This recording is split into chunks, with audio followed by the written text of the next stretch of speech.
Hi, my name is Katie, but I guess it already says it on Canvas. Anyways, so these are my 5 strategies that I plan to use someday in my classroom while watching this video. The Powerful Teaching Strategies video. Now, this video was super informative. I took so many notes. But, it was really hard to narrow it down just to 5 points that I really liked the most, but I think I got the ones I like. So my first strategy I have is that I plan on using someday that I took from the video is kinesthetic, I think I spelled that word wrong. Sorry. Anyways, kinetic learning. This is learning through moving. The example they used in the video was each student had a number, and the teacher would say 2,571, and they'd have to stand in the order that the number she said was.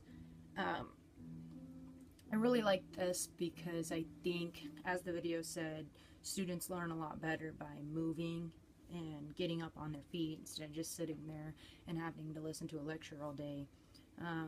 One of the things I wanted to bring up was in my music class at ESU, we had to come up with a music lesson, and the one rule was that the students had to get up on their feet and learn by doing something with their lesson, and I had the students get up and stand in the order of the planet, so kind of like the ones I use in this Powerful Teaching Strategies video. But it really worked well. I think it helped the students in my class memorize the the order of the planets a lot better. My second point I took from the video is verbal and nonverbal attention getters. So this is important because you don't want to sit up in front of the class the entire time and just just sit up there and talk and say, okay, students, it's time to get out your notebooks or write a paper. You have to find some way to make this fun and easier for them to understand, especially when you have ADHD and LD students in your classroom. So an example of this was, I remember when I was in 3rd grade, we had signals that we would signal the teacher, like if we needed to go to the library or to the restroom or anything along those lines. Instead of raising our hand and say, can I go to the restroom, and being disruptive, we would just put our hands up in the air like this. That means R in sign language, meaning we need to go to the restroom. And basically the teacher would just make eye contact with us and shake her head, letting us know that we could go to the restroom and we had to be back in amount of time. Or that is a good strategy to get students to be quiet and start. It means it's time to listen. In the video, they used audio sounds, so when the students were done collaborating, they had to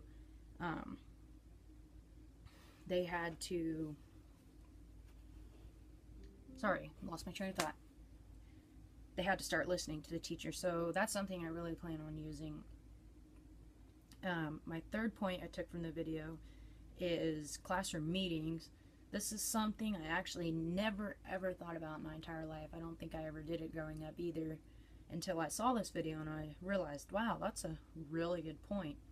Basically, you get the whole class together in a meeting, or maybe small groups together, and you ask the students questions or opinions and let everyone talk when they feel like they want to talk.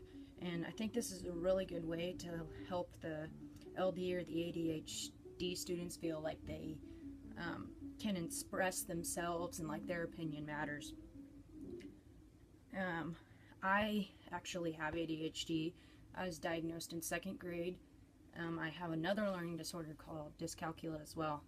But so I really connected to this video in a lot of ways, and I think that me having ADHD sets me a leg up in the classroom because I'm going to be able to help them and understand them, and I plan on using a lot of different types of strategies to help those students in my class. I think, in my opinion, probably the most important thing for an LD student or ADHD to hear is that someone believes in them and that they can do it. Sort of like that video we watched last week. So I'm almost done. My fourth strategy that I saw from the video and really liked was the systems of rewarding.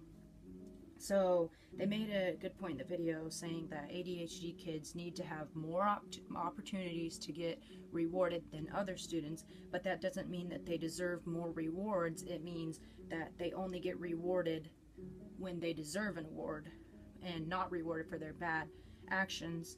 I'd say a pretty good example of this, a little broad, it'd have to be, made better for students with ADHD, but in my fourth grade classroom, my teacher had something called a marble jar, and we, whenever we were good, she'd put a handful in there, and whenever we were bad, she'd take a handful out or have us do it, things like that.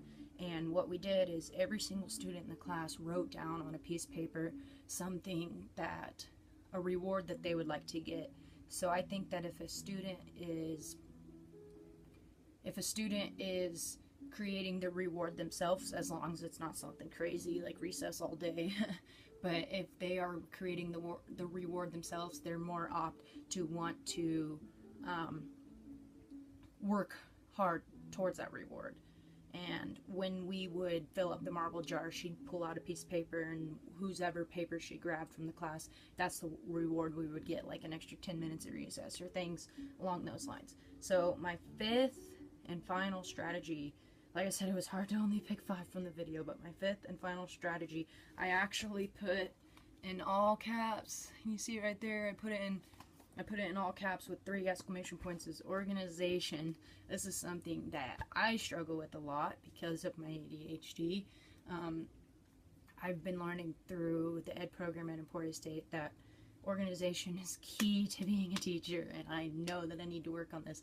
But in the video, they mentioned that by 5th grade, students should have a 3-ring binder with homework marked and things along those lines, when this assignment is due, when that assignment is due, when the school play is coming up, things like that.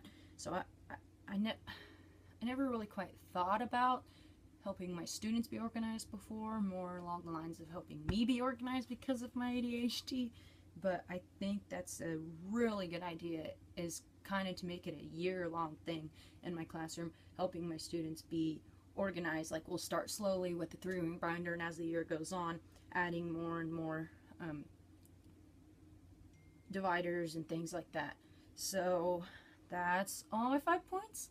Like I said, this video was super filled with information, just like you said it would be.